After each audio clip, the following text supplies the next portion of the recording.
Chers amis, bonjour et quel bonheur d'enfin vous retrouver pour cette nouvelle revue de presse du 3 septembre 2024. Mille excuses pour cette absence prolongée des derniers jours. On a sauté une émission. C'est totalement de ma faute. En fait, j'ai été grippé pendant les derniers jours et en toute sincérité, on pensait vraiment juste remettre la revue de presse d'une journée à l'autre. J'en parlais avec Ismaël et d'ailleurs, je suis compris. Merci Ismaël de ta compréhension. Mais la première journée à se dire demain, peut-être demain ça va aller mieux. Puis honnêtement, ça a pris 4 ou 5 jours comme ça à seulement s'empirer. Donc, mon erreur là-dessus, mea culpa, j'aurais dû vous le communiquer. Encore une fois, je pensais vraiment que ça allait tourner d'une journée à l'autre et là-dessus, j'ai négligé vraiment de le communiquer et j'en fais le mea culpa. Je suis absolument désolé. Ça ne se reproduira plus, vous avez ma parole. Maintenant, on a une revue de presse extrêmement chargée aujourd'hui, vous le comprendrez. Quelques dossiers que je tiens absolument à aborder, mais vous remarquerez, on passera beaucoup de temps sur la Russie et l'Ukraine. C'est le thème, si on veut, de cette revue de presse ce soir parce qu'il y a beaucoup de développements tant au niveau stratégique que diplomatique.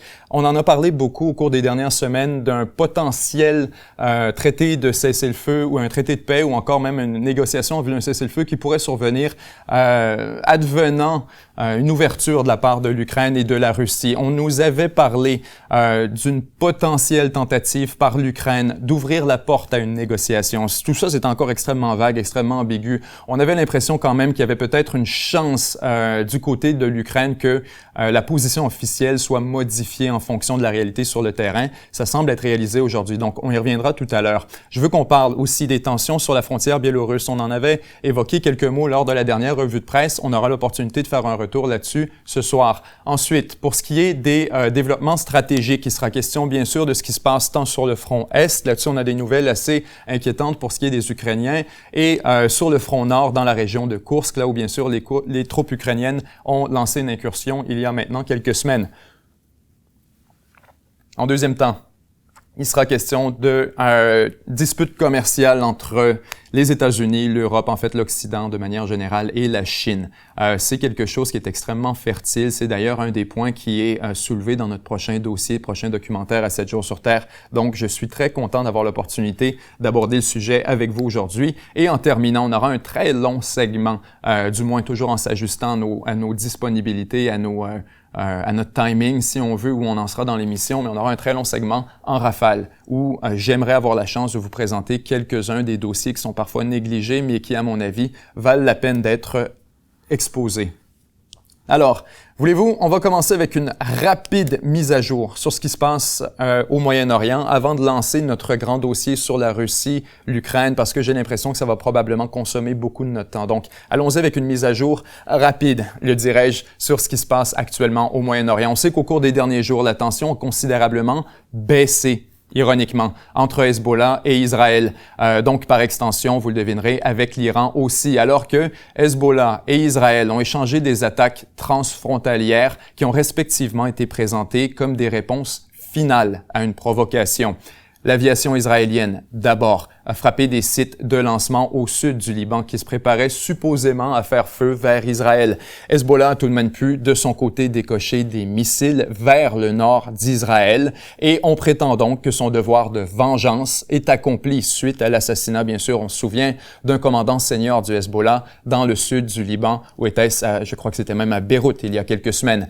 Bref, paradoxalement, les attaques des deux côtés ont calmé le jeu, puisqu'on se souvient, on anticipait une réponse tant du côté du Hezbollah, du Hamas potentiellement, étant un proxy de l'Iran, que de l'Iran lui-même. Alors donc, à mesure où on constate aujourd'hui que les Hezbollah, avec une attaque somme toute modérée, et Israël avec sa propre attaque préemptive avant tout ça, on se retrouve dans un contexte dans lequel tout le monde semble avoir fini son repas, et la situation est en posture pour se calmer. Donc, paradoxal, mais les attaques ont calmé le jeu. Maintenant, Netanyahou est sous une pression énorme pour mettre fin à la guerre et négocier un cessez-le-feu. La population voit clairement maintenant que Netanyahou fait tout pour ralentir le processus de cessez-le-feu et pour obstruer les négociations.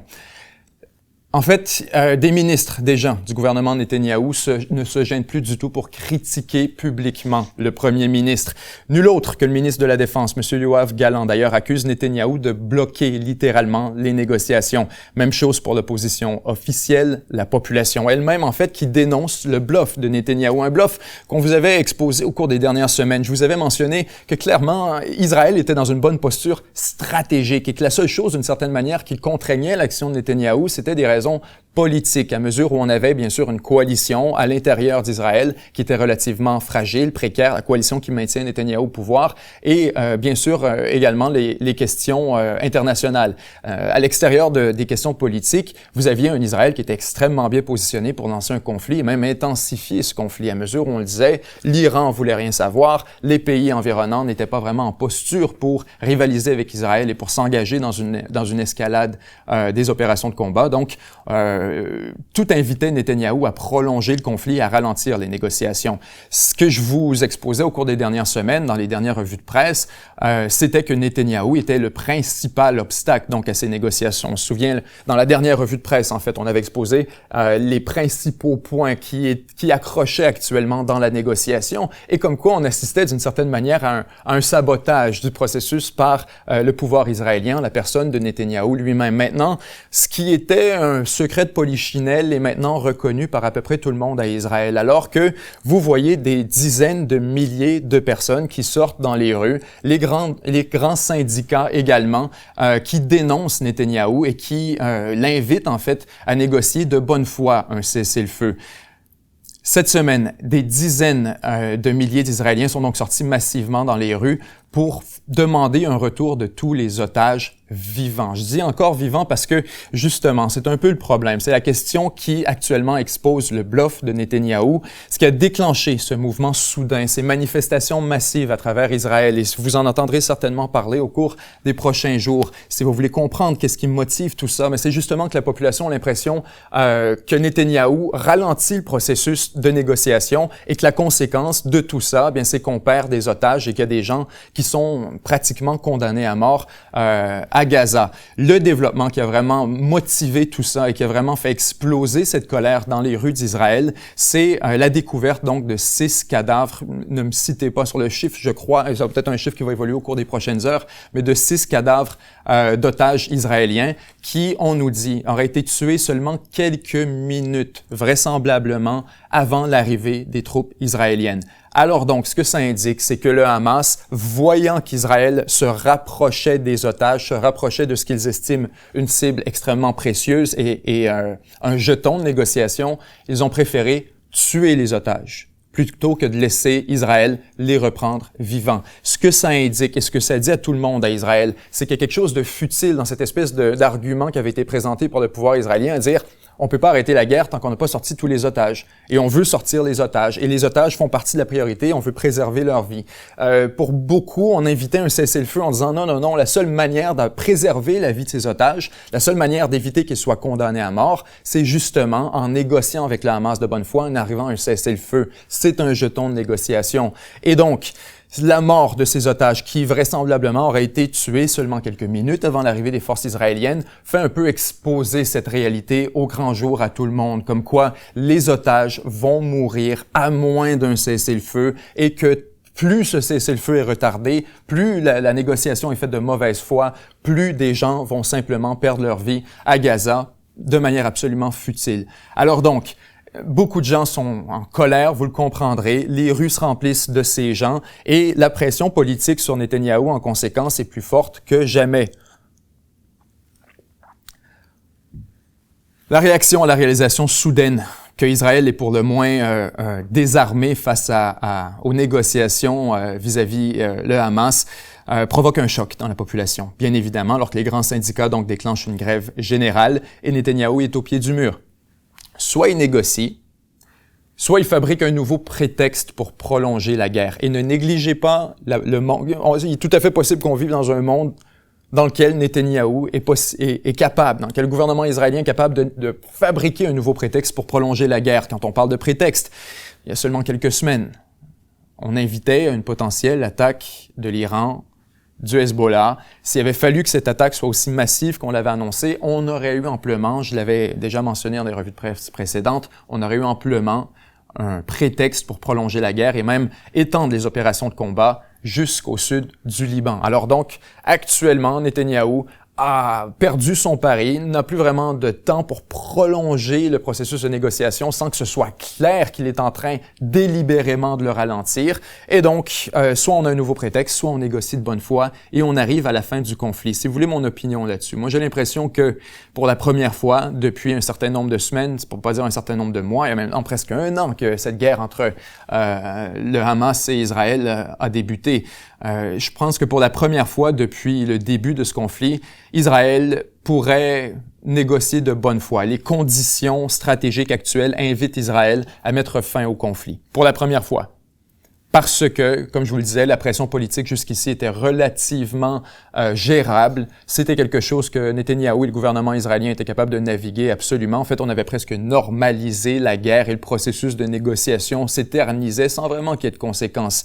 Dans l'éventualité où on aurait eu une implication d'un acteur étranger, comme l'Iran, etc., ça aurait fait l'affaire d'Israël à 200%. Netanyahou espérait que l'Iran morde à l'hameçon, espérait pouvoir attirer les États-Unis dans un nouveau mouvement offensif au Moyen-Orient et potentiellement même à une occupation d'un certain nombre de territoires. Les Israéliens étaient tout à fait morts de rire là-dedans. Alors donc, maintenant que tout ça est mort, maintenant qu'il n'y a plus vraiment de possibilité de trouver un nouveau prétexte, à moins d'en fabriquer un tiré par les cheveux, maintenant qu'il est clair qu'Israël est un peu le seul belligérant dans le conflit actuel, que le Hamas n'est plus une véritable menace, que le Hezbollah n'est plus une véritable menace, que tout ça est en train de se calmer, il devient extrêmement difficile pour Netanyahou de prolonger et de ralentir encore les négociations. On s'en va en Russie, en Ukraine. Développement stratégique extrêmement intéressant. L'Ukraine a ralenti donc sa progression en territoire russe dans la région de Koursk au cours des derniers jours. Les Russes ont fini par organiser, si on veut, une réponse cohérente et reprennent graduellement du territoire dans certaines zones, alors que les Ukrainiens, de leur côté, continuent à percer dans d'autres. Territorialement parlant, l'Ukraine contrôle actuellement l'entièreté de la ville de Soudja, un objectif tactique qu'on avait mentionné dès le départ comme étant un point qui pourrait permettre d'organiser un peu l'effort ukrainien.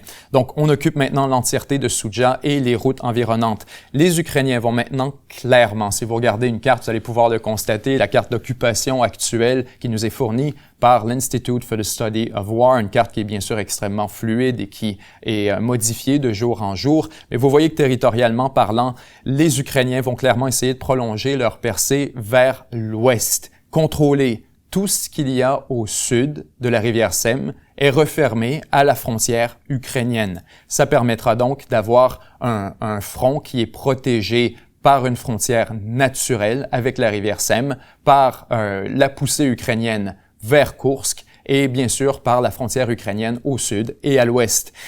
C'est un processus qui semble de plus en plus désiré par le leadership ukrainien. Ce que veulent faire les Ukrainiens, évidemment, c'est négocier aussi rapidement que possible, utiliser les territoires contrôlés dans un processus de négociation. Il faut dire que malgré les bonnes nouvelles initiales, celles qu'on recevait de l'Ukraine, qui s'en sortait tellement bien et qui faisait des gains massifs dans la région de Koursk, malgré ces bonnes nouvelles initiales, les pertes ukrainiennes sont extrêmement lourdes. Et ça nous vient des deux côtés, d'après les rapports qui nous sont offert tant par l'Occident, par les alliés ukrainiens, que par les Russes eux-mêmes. On parle en fait d'environ 5000 morts dans l'incursion vers Koursk, jusqu'à 7500 morts, d'après les chiffres qui sont avancés par la Russie. On comprend bien sûr qu'on est dans le brouillard de la guerre et que ces chiffres doivent être pris avec un grain de sel. Cela étant dit, on peut convenir donc de plusieurs milliers d'hommes en termes de pertes. Est-ce que ce sont tous des décès? Est-ce qu'il est question de blessés, etc.? Encore une fois, extrêmement difficile à définir au moment actuel. Ce qu'on sait, c'est que beaucoup des objectifs stratégiques tels qu'énumérés pendant les premiers jours de l'opération ne se sont tout simplement pas matérialisés. Donc, malgré un certain succès, il est absolument vrai que l'opération a changé pour quelques semaines le narratif de la guerre et que depuis un certain temps, le moral ukrainien a été, si on veut, renforcé par cette opération. Il faut reconnaître que les Russes n'ont pas mordu à l'hameçon, autant qu'on l'avait espéré, du moins à Kiev. La Russie n'a pas massivement déplacé de troupes autant qu'on l'avait espéré. des troupes qu'on aurait pris, donc on se souvient qu'on aurait détourné depuis le front Est, on aurait dégarni le front Est afin de expulser l'incursion ukrainienne du territoire russe. Ça ne s'est tout simplement pas produit. Certes, un certain nombre de troupes, de forces spéciales ont été déplacées, un certain nombre de ressources, mais il est consensuel, tant chez les Ukrainiens, les Américains, que tous les observateurs impartiaux, qu'il n'y a pas eu ce mouvement massif, ce détournement de troupes qu'on espérait tant, afin de, bien sûr, enlever de la pression sur ce front Est qui, aux dernières nouvelles encore, on y reviendra plus tard, est sous énormément de pression par les Russes et pourrait même s'effondrer au cours des prochains jours. Plus tôt, on nous dit que selon les dernières informations, encore la Russie aurait déployé déjà environ 30 000 soldats pour contrer l'incursion ukrainienne sur Koursk. Ces soldats sont surtout issus des réserves russes. Ce sont des conscrits, ce sont des réserves arrières, ce sont des soldats qui étaient en montée de puissance mais qui n'étaient pas actuellement impliqués dans le conflit. Alors donc la Russie a été en mesure de chercher un peu les fonds de tiroir pour dénicher quelques 30 000 soldats et les affecter au front de Koursk. Ça permet bien sûr de préserver le momentum sur le front Est. Ça permet de garder les hommes qui y sont affectés, un momentum qui est tout à fait vérifié et valide. Les Russes sont actuellement très actifs et très productifs sur le front Est. Ils réalisent des gains considérables et ça en inquiète plusieurs d'ailleurs. Donc, les Russes ont tout à fait les motivations de laisser autant de soldats, autant de ressources que possible afin de maintenir ce momentum qui a été très difficile à acquérir. On s'entend. Il y a une raison pour laquelle les Ukrainiens ont été d'une incursion aussi risquée à Koursk, c'est qu'ils ont joué un tout pour le tout. Et en passant, on en doutait un peu au départ. Ma théorie était les Ukrainiens semblent jouer un peu du désespoir. On reviendra tout à l'heure au développement diplomatique, mais ma théorie est tout à fait validée. Effectivement, c'était un geste de désespoir et les Ukrainiens eux-mêmes concèdent que c'était un gamble, un tout pour le tout qui, s'avère-t-il, n'a pas fonctionné. Alors donc, la Russie aurait déployé environ 30 000 soldats qui sont essentiellement issus des réserves. Ça brise une tradition et une forme de contrat social. Et ça, c'est un peu le revers de la médaille, parce que si ça permet à la Russie de maintenir le momentum, ça permet à la Russie de continuer à pousser dans le front Est. Et le revers de la médaille, c'est bien sûr que ça lui force d'utiliser des troupes qui sont moins professionnelles, qui sont moins entraînées, moins qualifiées, des troupes qui étaient jusqu'ici inactives. Et quand je vous parle de contrat social et tradition, c'est que normalement, les conscrits en Russie, les gens qui sont recrutés à travers la conscription et qui sont intégrés dans les forces armées, normalement, on ne les affecte pas à des tâches de combat. Normalement, on libère toutes les tâches arrière en les affectant justement à ces tâches moins dangereuses. On libère des ressources professionnelles afin de les affecter au combat et on les échange pour des conscrits. Ces conscrits sont donc affectés, on pourrait parler de la cuisine, on pourrait parler à des tâches logistiques, on pourrait parler à tout ce qu'il y a de ravitaillement, on pourrait parler également des tâches administratives, mais aussi, vous le comprendrez, à la surveillance des fronts dormants, à la surveillance des frontières.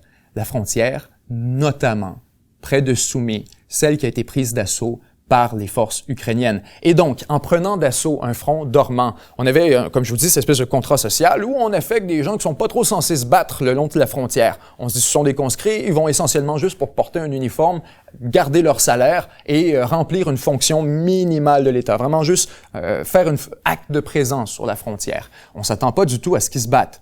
Les Ukrainiens prennent la frontière d'assaut, sentant bien sûr une certaine forme de vulnérabilité. Et donc, on pousse vers Koursk et soudainement, ces soldats absolument, on pourrait le dire, incompétents, non qualifiés pour du combat à une intensité comme on l'a vu depuis le début de la guerre en Ukraine, une intensité absolument extrême. Alors soudainement, ils sont pris évidemment sur les talons, sur la défensive. Les forces, à l'inverse, ukrainiennes qui ont été déployées dans l'incursion de Koursk sont des forces hautement professionnelles. On parle des forces spéciales, on parle également de beaucoup d'équipements très précieux, de l'équipement avancé dont les Russes bien sûr ne disposaient pas dans la région frontalière près de Soumy, entre Koursk et Soumy, parce que c'était un front dormant.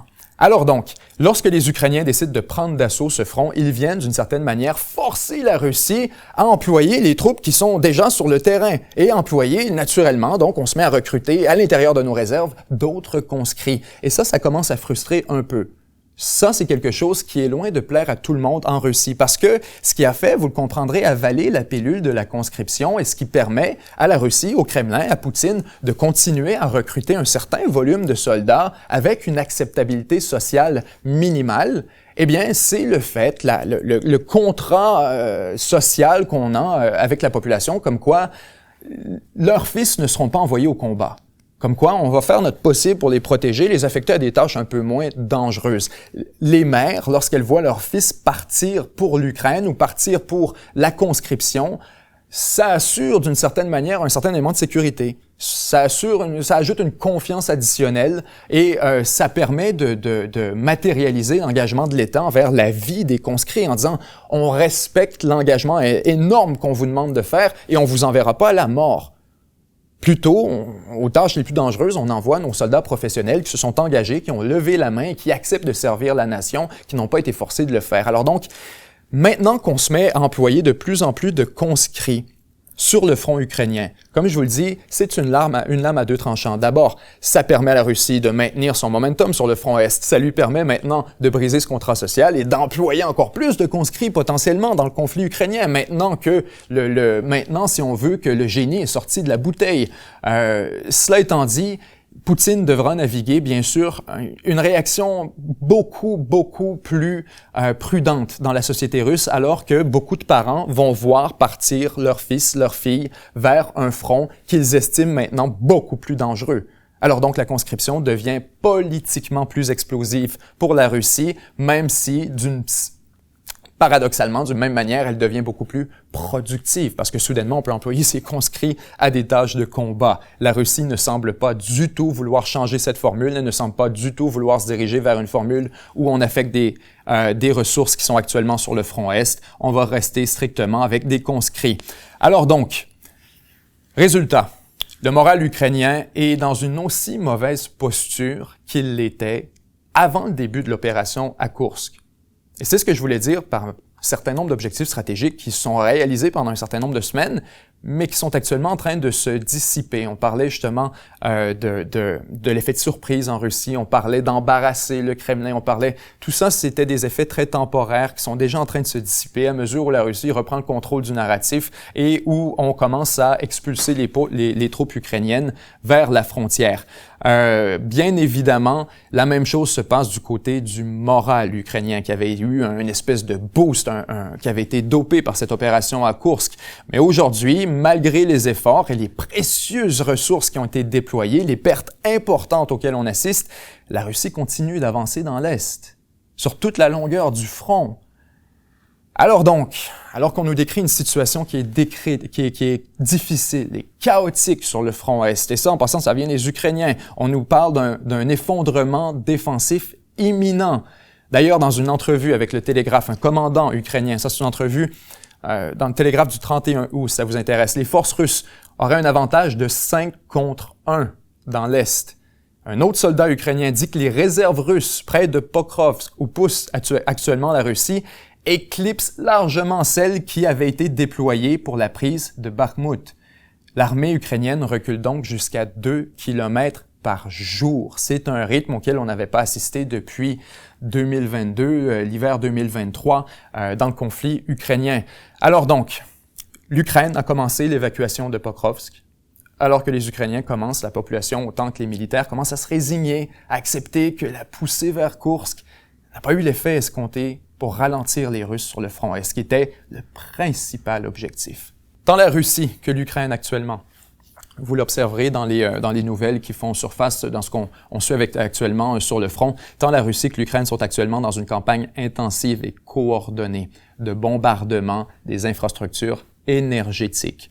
La Russie, de son côté, s'attaque à la grille électrique ukrainienne. Les Ukrainiens, eux, s'attaquent aux raffineries russes et à tout ce qu'il y a d'installations pétrolières et gazières. Stratégiquement, c'est un jeu extrêmement intéressant et fertile pour notre exercice. Parce que ce qu'il faut comprendre, c'est qu'à l'approche de l'hiver, l'Ukraine a besoin, bien sûr, de toute son électricité. On se souvient de la fragilité, de la précarité de la chose lorsque vient, bien sûr, la demande énergétique massive associée au chauffage et à l'hiver en général. La Russie le sait très bien. Et donc, depuis autant 2022, 2023 que cette année encore en 2024, on bombarde, on cible systématiquement ces installations de production d'électricité. On parle bien sûr des usines, on parle des transformateurs, on parle des lignes électriques elles-mêmes, mais on parle aussi des barrages hydroélectriques comme le Nova Kakhovka qui avait subi des dommages importants au cours des derniers mois dans le cadre du conflit. Alors donc, ce à quoi on assiste, c'est vraiment une espèce de jeu stratégique parce que pour protéger son approvisionnement en électricité et sa capacité donc à mener la guerre en hiver, l'Ukraine tente activement, au moment où on se parle et depuis un certain nombre de mois, de négocier avec la Russie à travers des intermédiaires, bien sûr, pour avoir un moratoire sur les attaques sur les infrastructures énergétiques. On tente donc de négocier avec la Russie à dire, on prend une pause. On arrête de bombarder ce type d'installation. Mais bien sûr, dans une guerre où l'essentiel des dommages, où l'essentiel des combats, des bombardements ont lieu sur le territoire ukrainien, vous comprendrez qu'une telle entente, une pause, un moratoire sur le bombardement des installations énergétiques serait largement à l'avantage de l'Ukraine. Parce que c'est l'Ukraine qui subit le plus les conséquences tel type de bombardement. Et que jusqu'ici, si bien sûr la Russie est un peu affectée parfois par des coupures d'électricité régionales, la Russie est tellement grosse, est alimentée par différents points de production énergétique, c'est pas comme l'Ukraine. On a un peu plus de marge de manœuvre. Même chose pour ce qui est de l'exportation du pétrole, etc. Donc l'Ukraine. On essaie autant que possible d'inviter la Russie à négocier en lui faisant payer autant que possible des conséquences pour son bombardement, justement, des installations énergétiques. On lui rend la monnaie de la pièce.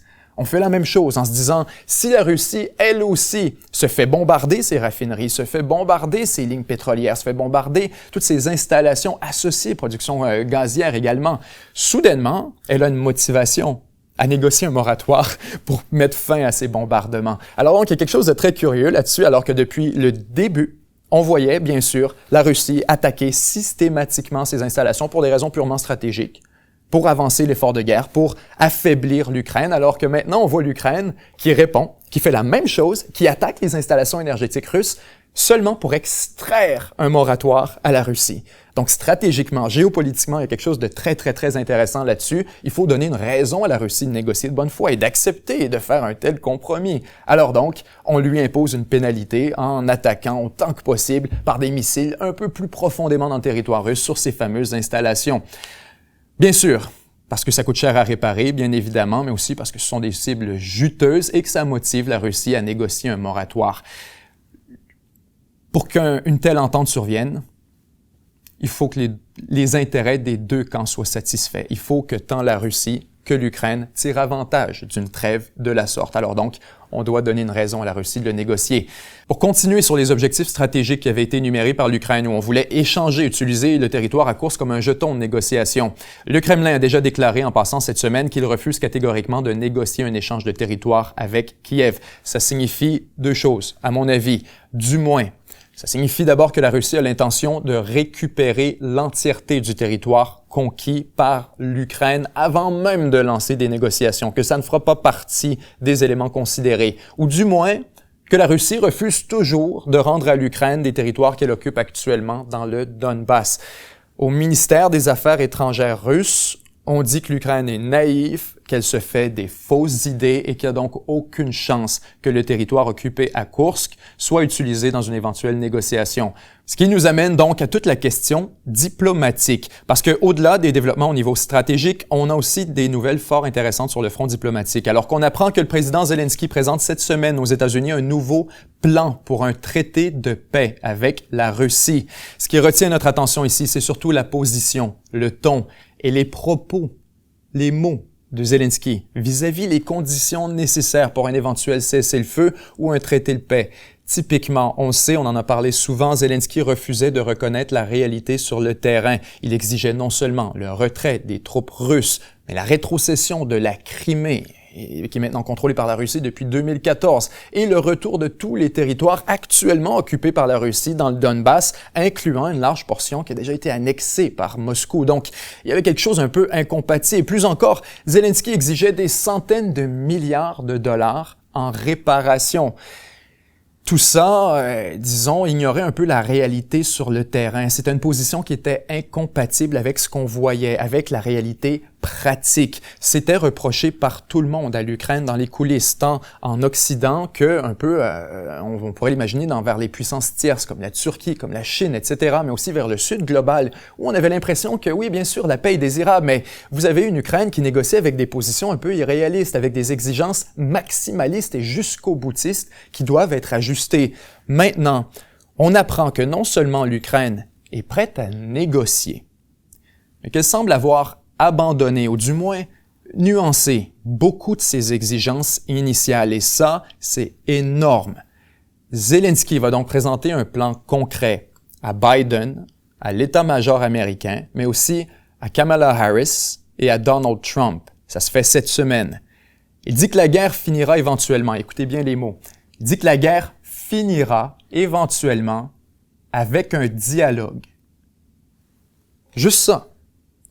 Il faut comprendre. En politique internationale, vous allez dire, tu interprètes, c'est du langage codé. Il faut toujours lire entre les lignes lorsqu'il est question de déclaration de la sorte. Lorsqu'il est question, on déplace l'aiguille tranquillement. Qu'est-ce qu'on nous disait initialement? Que ça se terminerait d'une seule manière, abandon total de la Russie, expulsion des troupes russes et victoire entière par l'Ukraine. C'était la seule manière dont on acceptait de convenir un éventuel traité de paix, une éventuelle fin, un dénouement pour ce conflit. Victoire totale et entière. C'était la position officielle de l'Ukraine. Maintenant, on nous dit un dialogue. Intéressant. Zelensky ajoute que l'Ukraine doit finir la guerre dans une position forte. On nous parle donc plus de conserver l'entièreté des territoires, on nous parle plus, vous comprenez à quel point c'est du langage codé, mais c'est extrêmement important. On veut pas finir la guerre on veut finir dans une position forte. Et que ce soit équitable pour l'Ukraine. C'est ce que nous dit Zelensky, en fait, déclaration exacte. Le principal objet de ce plan est de forcer la Russie à mettre fin à la guerre. Juste ces propos-là, quand on lit entre les lignes, il y a quelque chose là-dessus, une reconnaissance de fait que c'est la Russie qui va décider, qui va déterminer quand la guerre, forcer la Russie à mettre fin à la guerre. Et j'y tiens beaucoup, de manière équitable pour l'Ukraine. Nous parlons donc dans une position forte. De manière équitable pour l'Ukraine. Vous comprenez à quel point la position est nuancée. Là, on n'est vraiment plus dans le jusqu'au boutisme qu'on avait initialement, où on semble reconnaître qu'il va y avoir des concessions, inévitablement. On prépare l'opinion publique à ça et on déplace l'aiguille. Où on était dans le plus extrême du radicalisme, jusqu'à maintenant, on semble vraiment vouloir négocier de bonne foi un cessez-le-feu. Et soyons clairs, c'est pas parce que l'Ukraine était aveugle ou myope, c'était très politique. Il fallait maintenir ce discours tant et aussi longtemps que les conditions appelaient un tel discours. Maintenant, l'Ukraine, alors qu'on voit que la situation sur le terrain, moi, c'est ce que je vous dis d'ailleurs en parlant de développement diplomatique, qui sont tout à fait compatibles avec la théorie précédente, comme quoi l'Ukraine était dans un gamble ultime. Zelensky nous le confirme lui-même. Zelensky ajoute que l'incursion des troupes ukrainiennes en Russie fait partie de ce plan de fin de guerre. Faut comprendre que Zelensky est de moins en moins populaire actuellement en Ukraine. Immédiatement après son élection, il jouissait d'une popularité immense, près de 80% d'approbation en fait, mais ça s'est mis à s'effondrer assez rapidement dans les premiers mois de son mandat, alors que les scandales de corruption et d'administration se sont empilés et que l'effet, bien sûr, lune de miel s'est résorbé.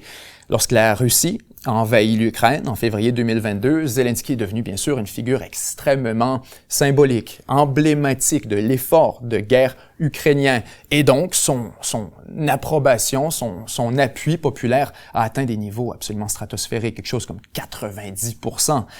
Maintenant, après plusieurs années de conflit, une élection qui a déjà été reportée en raison de la guerre, la popularité de Zelensky vacille à seulement environ 50%, 55% des Ukrainiens qui disent approuver de son travail. Ça, c'est d'après l'Institut international de sociologie de Kiev, le sondage le plus récent. Donc, on a environ une personne sur deux maintenant, environ, qui appuie Zelensky. Vous comprendrez que sa position politique doit être ajustée. On peut pas continuer à courir avec, justement, des positions qui sont irréalistes et on doit de plus en plus prendre acte de la réalité et se connecter avec la population. Avouer que ça doit se terminer éventuellement et qu'on y travaille activement.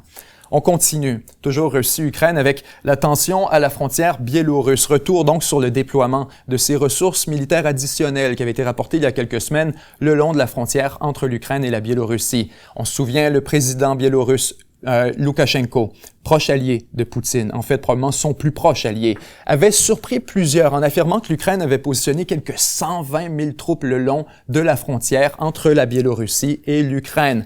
Loukachenko avait alors annoncé un déploiement massif de sa propre armée, en fait le tiers de l'armée biélorusse qui serait déployé le long de la frontière afin de répondre, nous dit-on, à la présence ukrainienne. Quand je dis ça en surprenait plusieurs, c'est qu'il faut comprendre que cette frontière entre la Biélorussie et l'Ukraine était jusqu'alors un front largement dormant. Alors donc on se demandait, mais ça semble un peu curieux et on était un peu confus à se dire...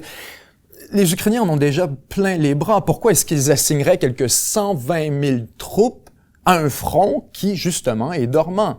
C'est un peu du gaspillage de ressources. Alors donc, on était un peu confus là-dessus. Maintenant, on a des explications, ou du moins, ça semble faire un peu plus de sens. Alors que les Ukrainiens, initialement, ont nié, ont dit que non seulement ils n'étaient pas à la frontière, comme l'accusait Loukachenko, mais que l'armée biélorusse n'y était pas non plus. Alors donc au départ de ce qui nous avait été annoncé, on se demandait vraiment de quoi il était question, qu'aucun mouvement n'avait été observé. Dans les heures qui ont suivi, la Biélorussie a complété, a annoncé le déploiement de plus de ressources encore vers la frontière, des avions, des blindés, et donc pour certains, à mesure où on avance, la théorie qui est maintenant la plus crédible, c'est que l'escalade à laquelle, ou du moins l'illusion d'une escalade à laquelle on assiste actuellement au nord, à la frontière entre l'Ukraine et la Biélorussie, serait un épouvantail fabriqué de toutes pièces et utilisé par la Russie pour dégarnir les troupes ukrainiennes et justement forcer l'Ukraine à assigner des ressources sur un front dormant pour une menace artificielle. Pensez-y un peu. Il faut dire que ce serait une stratégie tout à fait valide et productive pour la Russie. Depuis le début, la Biélorussie refuse d'impliquer directement son armée, mais elle a démontré qu'elle accepte, ou du moins qu'elle tolère, qu'on utilise son territoire et ses ressources à des fins militaires dans le conflit avec l'Ukraine. On se souvient, on a utilisé son territoire notamment pour lancer l'opération initiale à partir de l'hiver 2022. Aujourd'hui, face à un pari risqué de l'Ukraine, qui a déjà dégarni son front Est, en passant, il reviendra tout à l'heure, qui a déjà dégarni le front Est, afin d'assigner cette espèce d'effort tout pour le tout dans le front de Koursk. La Russie a un moyen exceptionnel de faire une pierre deux coups, d'utiliser les soldats de la Biélorussie de la seule manière dont on peut en disposer face à l'Ukraine, de ne pas les engager dans le conflit, de ne pas les engager dans les opérations de combat, mais de quand même les utiliser, les exploiter, simplement les positionnant le long de la frontière et forcer l'Ukraine donc à déployer de ses propres ressources sur cette frontière.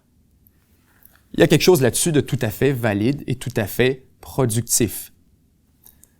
On a déjà des soldats limités, des ressources limitées sur le front Est, et d'une manière, c'est un moyen d'exploiter au maximum le levier stratégique qu'offre la Biélorussie. Un levier limité, on ne peut pas les engager directement dans la guerre, mais on peut certainement utiliser, déployer l'armée biélorusse comme si c'était une extension de l'armée russe pour, oui, fragiliser la posture de l'Ukraine et renforcer celle de la Russie. Tout ça sans franchir la ligne qui impliquerait directement les soldats biélorusses dans des opérations de combat. Donc, si la guerre a parfois les airs d'un jeu d'échecs, il faut dire que ça, c'est un coup extrêmement intéressant.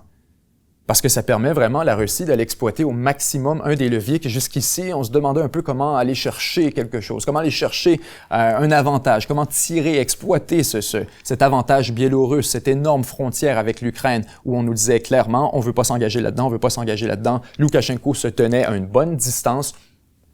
Si on fait juste envoyer des gens pour faire un acte de présence à la frontière, soudainement, on a un avantage stratégique pour la Russie qui est presque aussi bon que de les employer dans la guerre. Alors, un coup très intéressant. On continue avec la guerre diplomatique, la guerre commerciale, guerre diplomatique, guerre commerciale avec la Chine.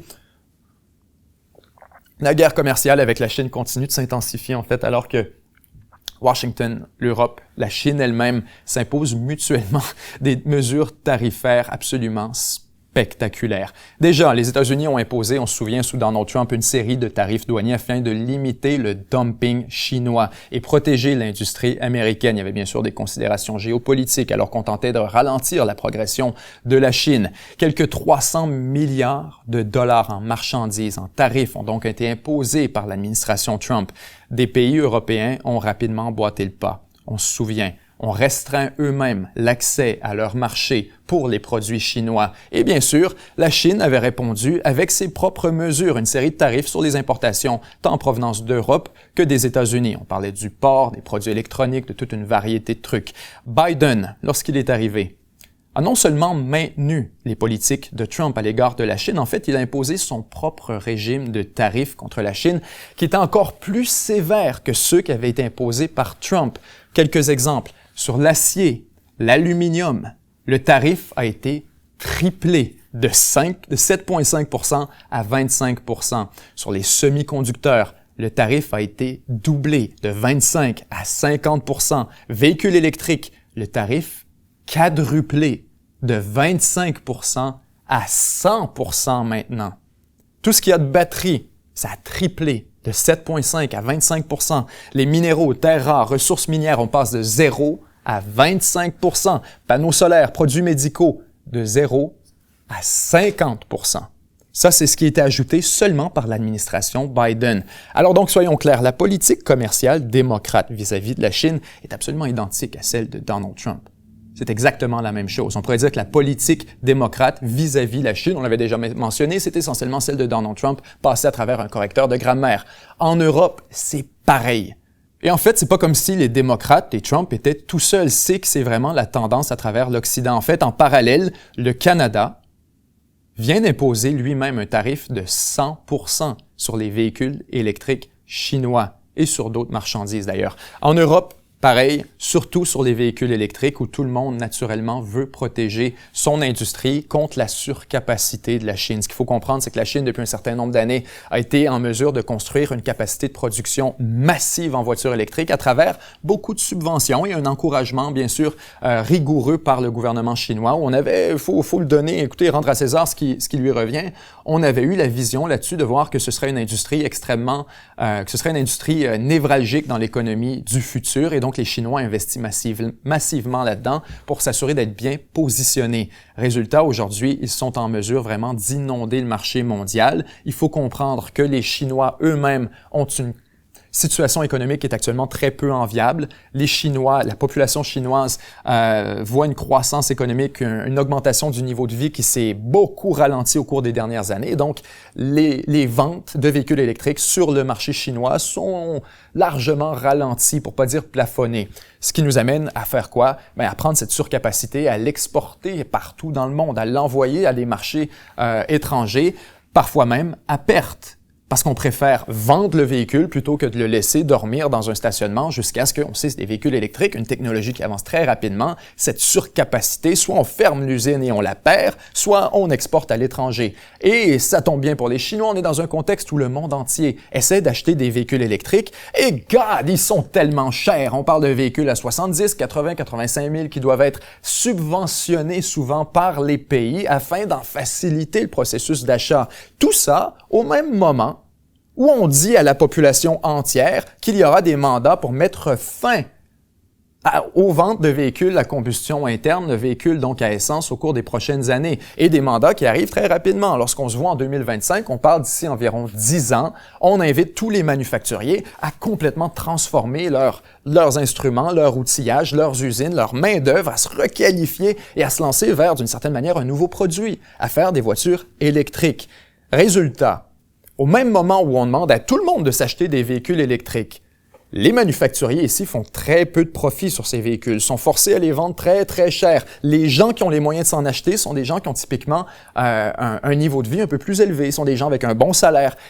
Et très bientôt, ce sera des gens qui ont des salaires tout à fait normaux, qui devront, par mandat légal, s'acheter des véhicules électriques. Alors donc, on voyait très bien qu'il y a un phénomène qui est en train de se produire. Là. Il y avait un énorme danger où 80-90 % du parc automobile aurait été remplacé de véhicules locaux ou européens, nord-américains, par des véhicules chinois. à mesure où si on a peut-être 5 à 10% de véhicules électriques actuellement sur les routes, de manière générale, dépendamment du pays, le reste n'aurait pas été vendu à 90 000 $. Plutôt, ce aurait été des voitures chinoises à 25, à 30, à 30 000 €, 25 000 $. Ce genre de choses aurait été beaucoup plus populaire. Et ça, actuellement, les manufacturiers nord-américains ne sont pas en mesure de le faire. Les manufacturiers européens ne sont pas en mesure de le faire. En fait, c'est une véritable catastrophe. Les véhicules électriques sont vendus à des pertes absolument spectaculaires par les grands manufacturiers comme Mercedes-Benz, Audi, BMW pour ce qui est de l'Europe, mais également, bien sûr, en Amérique du Nord, Ford, GM, etc. Ce sont des véhicules qui sont vendus à des pertes à faire pleurer des yeux, là. Des dizaines de milliers de dollars en perte pour chaque véhicule vendu. Alors donc, on en vient bien naturellement à craindre une inondation totale du marché par des véhicules chinois à bas prix. Résultat, pour protéger cette industrie naissante, qu'on tente bien sûr de motiver, qu'on voit comme nous aussi, productrice d'emplois et génératrice de prospérité, on veut la protéger contre ce dumping et donc on ajoute un tarif de 100% sur les véhicules chinois. Ça, c'est pour ce qui est bien sûr de l'Amérique du Nord. En Europe, je pense qu'il est question d'un tarif d'au moins 30% et il y en ajoutera certainement au cours des prochaines années. Mais vous voyez le genre. Tout le monde essaie de compenser cette espèce de surproduction qu'on voit comme étant subventionnée, mais aussi comme très menaçante pour l'industrie locale à travers des tarifs. Et ce à quoi on assiste d'une certaine manière, c'est un nouvel écosystème mondial pour ce qui est du commerce international. C'est vraiment un nouveau système où auparavant, le libre-échange, la mondialisation, la fin des frontières commerciales était vue comme la fin désirable. Et ça pour à peu près tout le monde. Et à la mesure où la Chine a émergé comme une véritable menace industrielle et une menace commerciale et économique pour beaucoup on pourrait dire de la posture européenne et de la posture nord-américaine et de cette posture très enviable, à mesure où on a senti la menace chinoise, on a reconnu qu'il fallait changer les règles.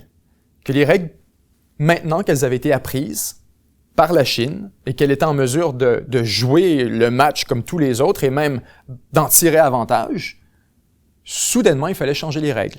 Et donc, il faudrait comprendre absolument, en passant, pourquoi la Chine serait frustrée en ce moment. Il faut comprendre la position chinoise aussi qui, soyons clairs, on peut reprocher 1 million, et ça j'en ai déjà parlé à la revue de presse, on peut reprocher 1 million de fautes au gouvernement chinois, mais il n'envahit personne. Pas encore. On n'est pas en guerre contre la Chine. Dans un monde où on prétend vouloir, si on veut autant que possible, de commerce international libre, où on veut vouloir abattre les frontières, où on veut le multilatéralisme, si tout ça est vrai, pourquoi est-ce qu'on ferait ce qu'on fait actuellement à la Chine? On va dire, ils profitent, on fait la même chose. Pensez-vous que les entreprises sont ici, les usines de batteries ne sont pas subventionnées à coups de milliards?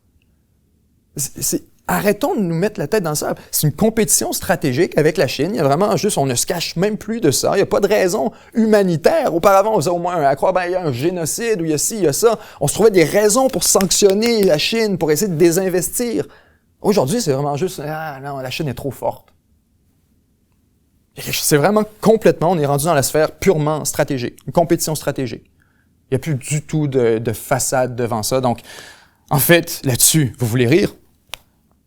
Trump, quand je vous parle de guerre commerciale avec la Chine, Trump, on en parle très peu d'ailleurs. Cette campagne présidentielle est complètement lunaire. On parle de qui va affronter qui depuis des semaines et des mois, mais les enjeux ont vraiment pris ont pris le siège arrière dans cette campagne électorale. Alors que Trump propose un nouveau tarif plancher de 60% sur toutes les importations chinoises. Aucune exception. Encore plus, quand je vous parle de redéfinir l'environnement mondial, de refaire les paramètres et de repartir à zéro, Trump propose un tarif de 10 à 20% sur toutes les marchandises importées aux États-Unis, et ce, peu importe la provenance. Vous comprenez que c'est une proposition qui altère fondamentalement les paramètres de l'ordre mondial, les fondements du commerce international. L'ordre mondial tel que construit par les Américains après la Deuxième Guerre mondiale, un monde où on voulait accéder à tous les marchés, un monde où on se voyait clairement comme étant un marché de consommateurs très important, mais on avait avantage à extraire tout ça du reste du monde. C'est un peu, qu'est-ce qu'un empire? Un empire, c'est des routes commerciales. Un empire, c'est des routes commerciales. Un empire, c'est que moi, je veux faire du commerce avec lui, il y a du sucre et j'en ai besoin, ou il y a du métal et j'en ai plus. Alors, qu'est-ce que je fais? Je dois ouvrir une route commerciale, je dois la défendre, parce que bien naturellement, si je ramène un navire plein d'or, plein de sucre ou plein de métaux, vous pensez qu'il n'y a personne que ça va intéresser, qu'il n'y aura pas un pirate, qu'il n'y aura pas un État rival qui va vouloir y accéder? Et si je protège pas ma route commerciale et que j'assure pas mon autorité sur le pays en question, et que ce pays n'est pas subordonné à ma volonté, il va faire le commerce avec un autre. Il va éventuellement, à force de voir que je lui mange la laine sur le dos, il va finir par... Alors, c'était quoi un empire? Des routes commerciales qu'on ouvre, qu'on défend, des marchés auxquels on veut accéder. C'est un moyen de déverser ses propres produits à encore plus de consommateurs, d'en extraire donc, de farm des revenus, littéralement, d'en récolter des revenus sur une colonie ou sur on pourrait dire une dépendance, tout en puisant ses ressources, en puisant sa main-d'œuvre, en puisant tout ce qu'elle a à offrir elle-même et tout ce qu'on peut peut-être s'acheter. Donc, il faut comprendre qu'est-ce qu'un empire. L'empire, c'est le prédécesseur du libre-échange. L'empire, c'est créer un système de libre-échange. C'est créer exactement le système américain à l'intérieur d'une petite bulle. C'est-à-dire, vous dépendez tous de nous, politiquement, militairement, monétairement. Vous utilisez notre monnaie dans le commerce. Et on doit avoir accès à votre marché.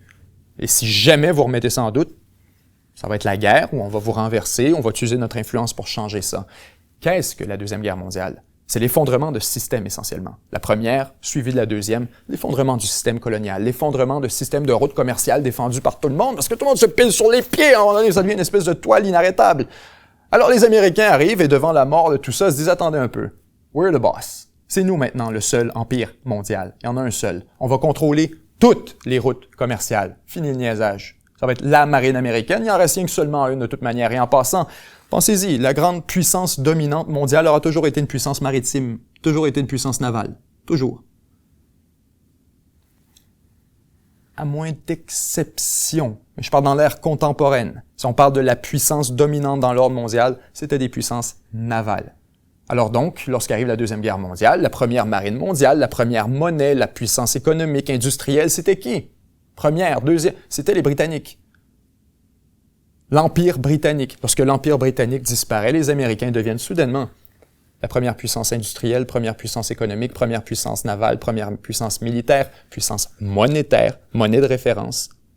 Les attributs de la puissance et de l'Empire se déplacent vers les Américains qui disent « le monde entier est notre empire ». Pourquoi occuper tous les territoires pour avoir accès aux territoires et aux ressources et avoir accès à ses consommateurs quand on peut juste promouvoir des principes tels que le libre-échange, la liberté de navigation? C'est-à-dire, vous avez tout le monde a le droit de faire du commerce. Évidemment. Qui domine l'économie mondiale? On se met en 1945, à peu près 75-80% du volume de l'économie mondiale, ce sont les États-Unis. Après l'effondrement de l'Europe, après la Deuxième Guerre mondiale, après le fait, écoutez, on a le tiers-monde et on a l'URSS qui est aussi très pauvre à ce moment, et les États-Unis qui sont riches comme Crésus. Donc l'économie mondiale, au moment de configurer tout ça, c'est qui? C'est les Américains. C'est les Américains qui ont une surproduction, un peu comme on voit avec la Chine, qui ont une surproduction énorme parce qu'ils émergent de la Deuxième Guerre mondiale, qui savent plus quoi faire avec autant d'usines et de capacités industrielles, et donc ils ont besoin d'accéder à des marchés, comme un empire. Comme un empire. Et si la Deuxième Guerre mondiale leur avait permis d'accéder librement à ces marchés et d'avoir une demande énorme pour leurs produits, lorsque tout ça s'arrête, soudainement, on est confronté un peu au pied du mur. On est au précipice. Et alors donc, les Américains réfléchissent ce nouveau système impérial, mondial, dans lequel le monde entier est une colonie américaine. On a accès à tous les marchés du monde. On a accès à la planète entière. Pas de limite. Et si jamais vous remettez ça en doute, même chose qu'un empire.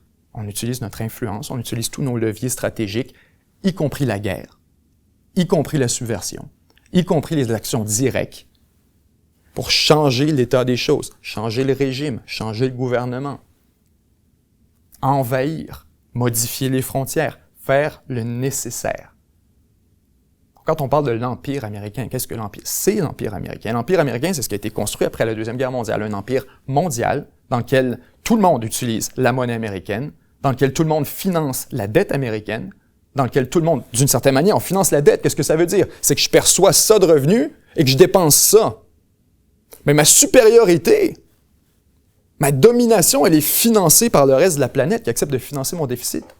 Et ça, c'est la relation, bien sûr, avec le dollar américain. On y reviendra éventuellement dans un documentaire. On a déjà couvert un peu tout ça. Mais pour chaque demande, chaque dollar dépensé en commerce international, c'est un dollar qui, autrefois, était généré en demande pour la dette américaine.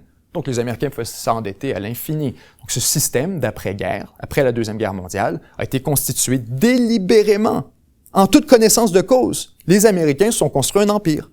Qu'est-ce qu'un empire? C'est l'accès à tous les marchés, la capacité de puiser des ressources partout dans le monde, de s'acheter tout ce qu'on veut avec des frictions minimales, d'opérer avec la main-d'œuvre étrangère, avec les ressources de l'étranger, de permettre à nos compagnies qui dominent l'économie mondiale dans tous les secteurs, 1945 jusqu'à, 1970, là, cette réalité-là est tout à fait vraie.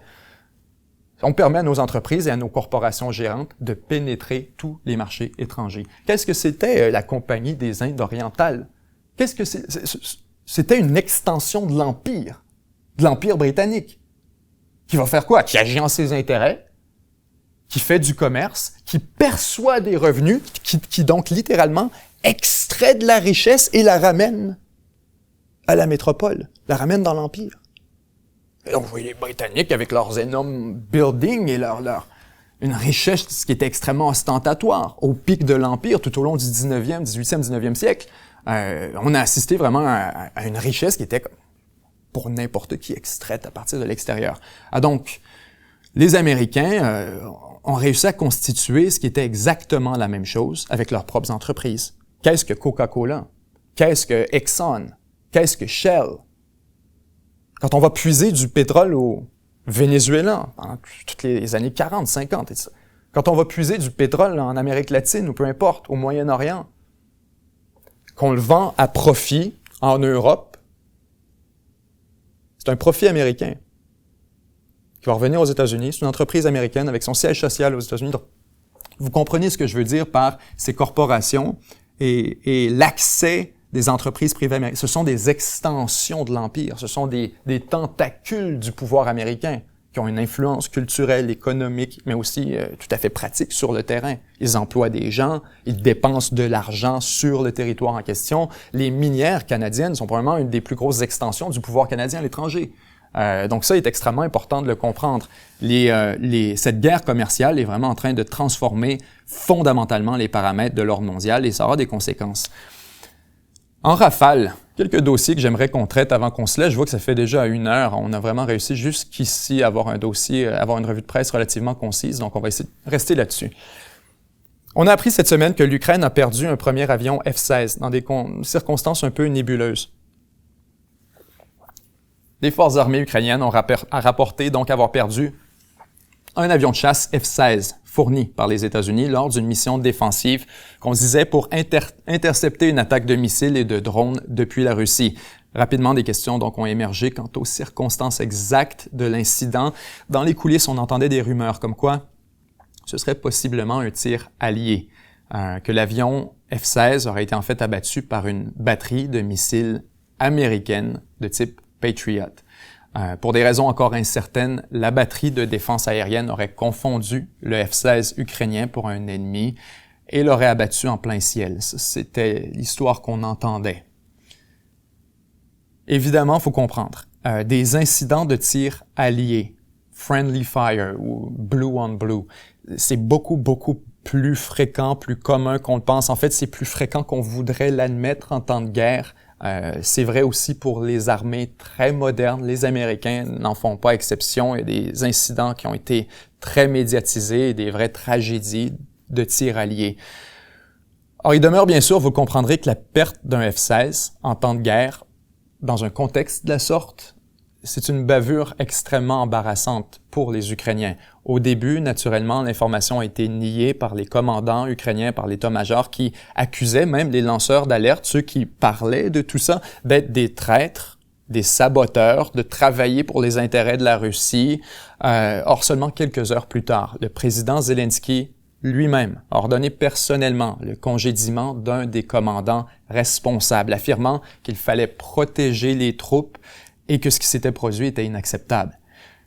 Finalement, on apprend plus tard que ce serait peut-être pas un impact direct avec un missile Patriot, mais peut-être un débris de missile, soit le missile d'interception lui-même, soit un des projectiles qui a été intercepté par la manœuvre, qui aurait potentiellement atteint une partie vitale de l'avion, un réacteur ou quoi que ce soit, et que c'est ça ce qui aurait en fait causé l'écrasement.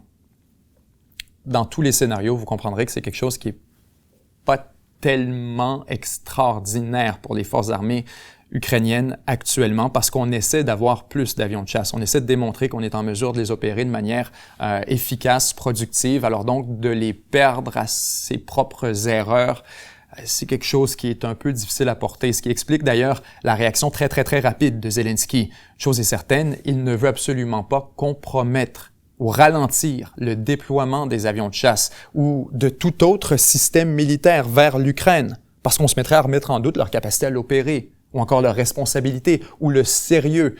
Zelensky devait littéralement rétablir la confiance vis-à-vis le sérieux avec lequel l'équipement qui est envoyé est traité. Il fallait absolument congédier quelqu'un. Alors, pour le moment, il ne faut pas interpréter nécessairement le congédiement d'un commandant par un tir allié, par une bavure grotesque, mais plutôt par une prudence extrême de l'Ukraine qui clairement sait qu'elle marche sur une corde très raide actuellement et qu'elle ne veut surtout pas compromettre l'approvisionnement en armement à partir de l'Ouest. On continue toujours en Russie. Cette fois, c'est une accusation qui nous provient du service russe de renseignement extérieur. Développement très intéressant.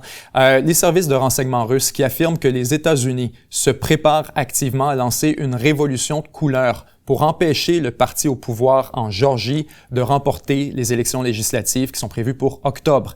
D'après les SVR, la Maison-Blanche est extrêmement mécontente de la situation en Géorgie à l'approche des élections du 26 octobre, et donc les Américains préparent une révolution colorée en Géorgie. On nous dit, et le terme est très intéressant, lors du Maïdan de Tbilissi, Maïdan étant cet événement qui aura bien sûr, si on veut, marqué le début de la révolution en Ukraine. Lors du Maïdan de Tbilissi, il prévoit de rendre publiques les preuves de falsification des votes, de déclarer la non-reconnaissance des résultats des élections et d'exiger un changement de pouvoir. Donc, essentiellement, le même coup qu'on a vu avec le Venezuela. Je suis pas en train de vous dire que le Venezuela n'a pas fraudé ses élections. Je suis pas en train de vous dire que Maduro est légitime. Je vous dis que la tactique, ce sera à peu près ce qu'on a déployé vis-à-vis l'élection ou la réélection de Maduro. Rendre public des preuves de falsification des votes, déclarer la non-reconnaissance des résultats et exiger un changement du pouvoir. Les forces de l'ordre seront incitées à réprimer les manifestations par la force, les manifestations qu'on estime seront provoquées par les Américains, et dans le même temps, les États-Unis élaborent des options pour une réponse politique et économique impitoyable afin de punir l'usage excessif de la force par les autorités contre des citoyens pacifiques. Alors donc, les Russes, c'est ce genre de trucs en passant qu'il faut comprendre, on arrive souvent, les services de renseignement vont souvent publier ce genre d'accusations avec des scénarios très détaillés comme quoi on accuse le camp adverse de préparer quelque chose en espérant dissuader une telle tactique. Est-ce que c'est vrai? Est-ce que ça relève de la propagande? Est-ce que c'est exagéré? Il faut savoir que c'est de bonne guerre. Ça arrive des deux côtés et ça a bien sûr un effet dissuasif. Lorsqu'on dit, ils se préparent à faire ça.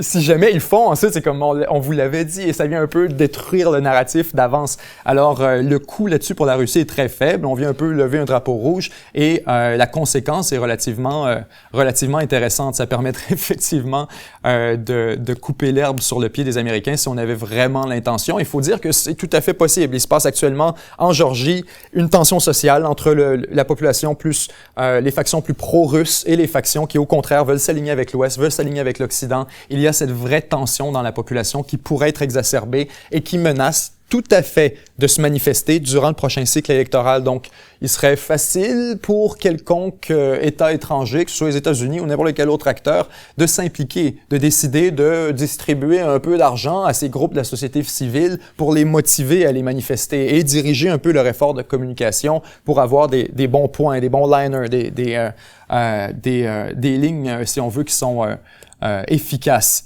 Un autre dossier en rafale, toujours en Russie. On termine avec ça pour ce qui est de la Russie. Très intéressant. Moscou annonce qu'elle va bientôt modifier sa doctrine officielle sur l'utilisation des armes nucléaires. Pour le moment, il faut se souvenir, depuis 2020, en fait, Moscou a pour doctrine nucléaire d'employer ses armes atomiques seulement si on en utilise contre elle. On nous dit maintenant que cette doctrine va être modifiée et ajustée afin de prendre acte de la nouvelle situation en Europe et plus spécifiquement des actions de l'Occident vis-à-vis de l'Ukraine. Dans le contexte, bien sûr, de cette incursion à Koursk, vous comprendrez que ça nous fait réfléchir à un potentiel assouplissement de la doctrine nucléaire afin de donner plus de marge de manœuvre à Poutine et de renforcer l'effet de dissuasion. Parce que pour l'instant, on sait donc, à cause de la doctrine russe, que tant qu'on n'emploie pas nous-mêmes d'armes nucléaires, aucune chance que la Russie en emploie, d'après sa doctrine officielle. Maintenant, si on arrive avec un assouplissement qui dirait, par exemple, en cas de menace externe à l'intégrité territoriale ou en cas d'invasion par une armée étrangère, si jamais on élargissait, on assouplissait ou que carrément on donnait l'autorité presque entière à Poutine, en disant que le président seul a l'autorité de déterminer dans quel scénario on appelle à l'usage de l'arme nucléaire. Clairement, cette doctrine ne va pas se raffermir. On va plutôt l'assouplir pour augmenter la marge de manœuvre et l'effet de dissuasion. On continue en rafale.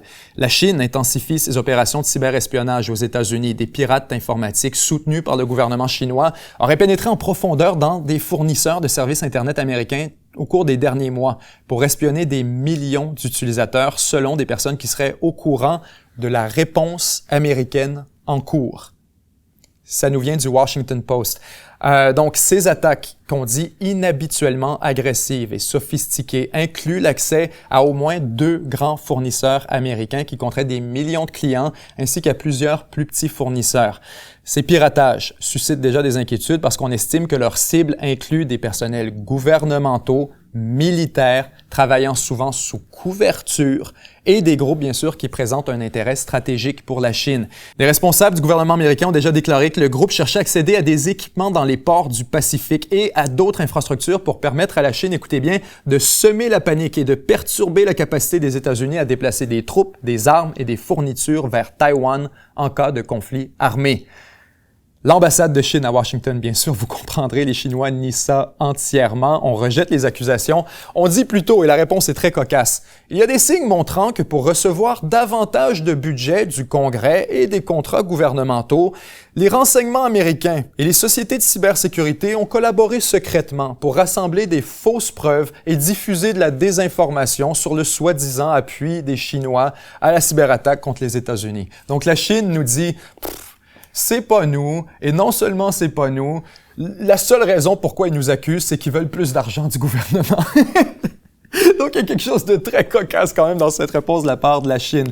Un autre dossier en rafale, vous m'aviez demandé de faire un suivi sur ce qui était du Sahel. Eh bien, cette semaine, justement, un événement pour le moins tragique, alors que les violences militantes semblent toujours présentes dans la région. Un groupe militant qui est affilié à Al-Qaïda a déclaré avoir tué environ 300 personnes dans une attaque absolument sanglante au Burkina Faso. On affirme même dans certains cas qu'il y aurait jusqu'à 400 morts.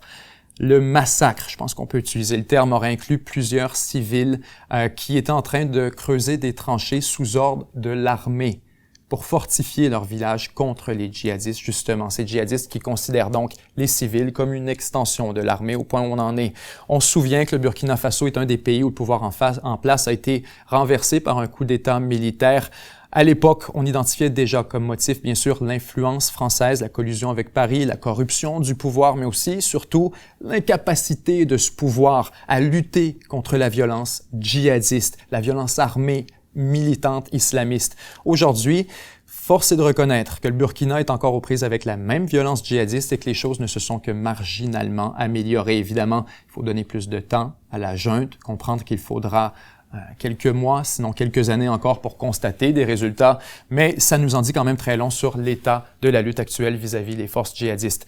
Chers amis, c'était déjà tout pour notre présentation d'aujourd'hui. Je suis content d'avoir pu vous offrir quelque chose de plus concis qui, je crois, a couvert les grands dossiers de la semaine et on se retrouve la semaine prochaine, même heure, même jour, sans faute. Merci, je vous aime, répandez l'amour et semez l'espoir. Bye bye.